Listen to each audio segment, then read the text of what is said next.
ಜಮೀನ್ ತಗೊಂಡಿದ್ದು ಯಾವಾಗ ಸರ್? 2022 ಆಗಸ್ಟ್ 2022. ಓಕೆ, ಅಂದ್ರೆ ನೀವು ಮೂಲತಃ ಅಂದ್ರೆ ಜಮೀನ್ ಮಂತ್ರ ತಂದೆ ತಾಯಿ ಅಥವಾ ನಿಮ್ಮ ಹಿರಿಯರು ಅತಾತ?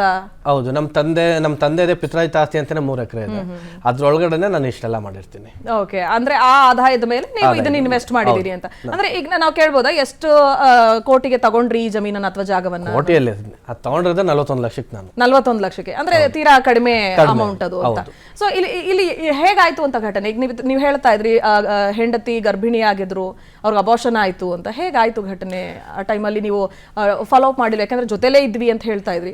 ಅದಾದ ಘಟನೆ ಆದ್ಮೇಲೆ ನಾನು ಅಲ್ಲಿಂದ ಆಚೆಗೆ ಬಂದೆ ಅಂತ ಹೇಳ್ತಿದ್ರಿ ನೀವು. ಸೊ ಅದನ್ನ ವಿವರವಾಗಿ ನೀವು ಎಕ್ಸ್ಪ್ಲೈನ್ ಮಾಡೋದು? ಹೇಳ್ತೀನಿ.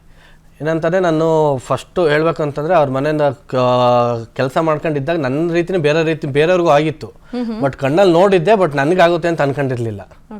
ನಾನು ಅಲ್ಲಿ ನನ್ನ ಅಂಗಡಿಯಲ್ಲಿ ಕೆಲಸ ಹುಡುಗರಿಗೆ ಪ್ರತಿ ಭಾನುವಾರ ನಾನು ಸಂಬಳ ಕೊಡ್ತೀನಿ ಎಲ್ಲರಿಗೂ.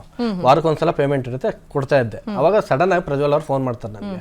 ಎಷ್ಟೊಂದು 9-9:30 ಫೋನ್ ಮಾಡ್ತಾರೆ, ಅರ್ಜೆಂಟ್ ಮಾತಾಡಬೇಕು ಬಾ ಇಲ್ಲಿ ಅಂತ. ನಾನು ಏನು ಹೇಳಿ ವಿಚಾರ, ಒಂದು ಹಿಂಗೆ ಕೆಲಸ ಇದೆ ಬರ್ತೀನಿ ಅಂತ. ಇಲ್ಲ ಅರ್ಜೆಂಟ್ ಇದೆ ಬಾ ಅಂತೇಳಿ ಕರ್ಸ್ಕೊಂತಾರೆ. ಸರಿ ಅಂತ ನಾನು ಅವ್ರ ಮನೆಗೆ ಹೋಗ್ತೀನಿ. ಹೋದ್ಮೇಲೆ ಡೈರೆಕ್ಟ್ ಮನೆ ಒಳಗಡೆ ಕರ್ಕೊಂಡು ಹೋಗ್ತಾರೆ. ಕಾಮನ್ ಆಗಿ ಅವ್ರ ಮನೆಗೆ ಒಳಗಡೆ ಕರ್ಕೊಂಡು ಹೋಗೋದು ನನಗೆ ಓಡಾಡ್ಕೊಂಡಿರ್ತೀನಿ. ನಾನು ಕರ್ಕೊಂಡು ಹೋಗ್ತೀನಿ. ನಾರ್ಮಲ್ ಆಗಿ ಹೋದೆ, ಅವ್ರೇನು ಅನ್ನಲ್ಲ, ನಾರ್ಮಲ್ ಆಗಿ ಹೋಗ್ತೀನಿ. ಹೋಗಾದ್ಮೇಲೆ ಒಳಗಡೆ ಭವಾನಿ ಮೇಡಮ್ ಅಲ್ಲೇ ಕೂತಿರ್ತಾರೆ. ಹಿಂಗೆ ಕ್ಯಾಜುವಲ್ ಮಾತಾಡ್ತಾ ಜಮೀನು ಕೊಡು ಅಂತ ಕೇಳಿದ್ನಲ್ಲ ಫಸ್ಟ್, ಯಾಕೆ ಕೊಡ್ಲಿಲ್ಲ ನೀನು ಅಂತ ಕೇಳ್ತಾರೆ. ಯಾರು ಕೇಳಿದ್ದು? ಭವಾನಿ ಮೇಡಮ್. ನಾನು ಅದಕ್ಕೆ ಯಾವ ಜಮೀನು ಅಂತ ನಾನು ಅಂದೆ. ಅದಕ್ಕೆ ಅವರಿದ್ದರು, ನಿಂದು ಕಲ್ಬೆಡ್ಡಳ್ಳಿ ಜಮೀನು ಅವತ್ತು ನಾವು ನೋಡ್ಕೊಂಡು ಬಂದ್ವಲ್ಲ, ಆ ಪ್ರಾಪರ್ಟಿಗೆ ಬೇಕು ನನಗೆ, ಅವತ್ತು ಹೇಳಿದ್ನೆಲ್ಲ ಕೊಡು ಅಂತ ಕೇಳ್ತಾರೆ. ನಾನು ಇಲ್ಲ, ನಾನು ಅವತ್ತು ಹೇಳಿಲ್ವಾ ನಿಮಗೆ, ನಾನು ತಗೊಂಡ್ರೆ ಫಸ್ಟ್ ಪ್ರಾಪರ್ಟಿ ಇದು, ನಾನು ಕೊಡಲ್ಲ ಅಂತ ಹೇಳಿಲ್ವಾ ನಿಮಗೆ ಅಂತ ನಾನು ಹೇಳ್ತೀನಿ.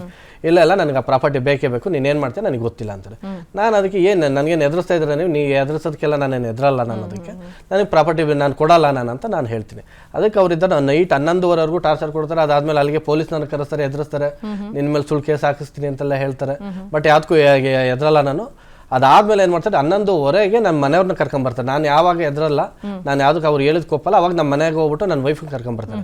ನೈಟ್ 11:30 ಕರ್ಕೊಂಬರ್ತಾರೆ. ಬಟ್ ನನಗೆ ಇದುವರೆಗೂ ಅರ್ಥ ಆಗದಿರೋ ವಿಚಾರ ಅಂತಾರೆ, ನೈಟ್ 11:30 ಒಬ್ಬ PSI ಕರ್ಕೊಂಬರೋಕ್ಕೆ ಪ್ರಾವಿಷನ್ ಇದೆಯಾ ಒಬ್ಬ ಲೇಡೀಸ್ ನಾನು ಅಂತ ನನಗೆ ಗೊತ್ತಿಲ್ಲ. ಬಟ್ ವಿತೌಟ್ ಕಂಪ್ಲೇಂಟ್, ಯಾವುದೇ ಕಂಪ್ಲೇಂಟ್ ಇಲ್ಲ, ಏನಿಲ್ಲ. ಇಲ್ದಾನೆ ಇದ್ರು ನೈಟ್ 11:30 ರಾತ್ರಿ ಒಂದು ಹೆಣ್ಮಕ್ಳನ್ನ ಕರ್ಕೊಂಬರ್ತಾರೆ. ಬಟ್ ಅವ್ರ ಮನೆಯವರು ಹೆಣ್ಮಕ್ಳಾಗಿದ್ರೆ ಈ ಥರ ಕರ್ಕೊಂಬರ್ತಾರೆ ನನಗೆ ಗೊತ್ತಿಲ್ಲ. ಅನುಕ್ಷಣದ ಸುದ್ದಿಗಳಿಗಾಗಿ ವಿಸ್ತಾರ ನ್ಯೂಸ್ ಯೂಟ್ಯೂಬ್ ಚಾನೆಲ್ ಸಬ್ಸ್ಕ್ರೈಬ್ ಮಾಡಿ. ಹೊಸ ಸುದ್ದಿಗಳ ನೋಟಿಫಿಕೇಶನ್ಗಾಗಿ ಬೆಲ್ ಐಕಾನ್ ಕ್ಲಿಕ್ ಮಾಡಿ. ಲೇಟೆಸ್ಟ್ ಅಪ್ಡೇಟ್ಸ್ಗಾಗಿ www.vistaranews.com ವೆಬ್ಸೈಟ್ಗೆ ವಿಸಿಟ್ ಮಾಡಿ. ಅಂಗೈಯಲ್ಲೇ ಜಗತ್ತಿನ ಸುದ್ದಿ ತಿಳಿಯಲು ವಿಸ್ತಾರ ನ್ಯೂಸ್ ಕನ್ನಡ ಆಪ್ ಡೌನ್ಲೋಡ್ ಮಾಡಿ.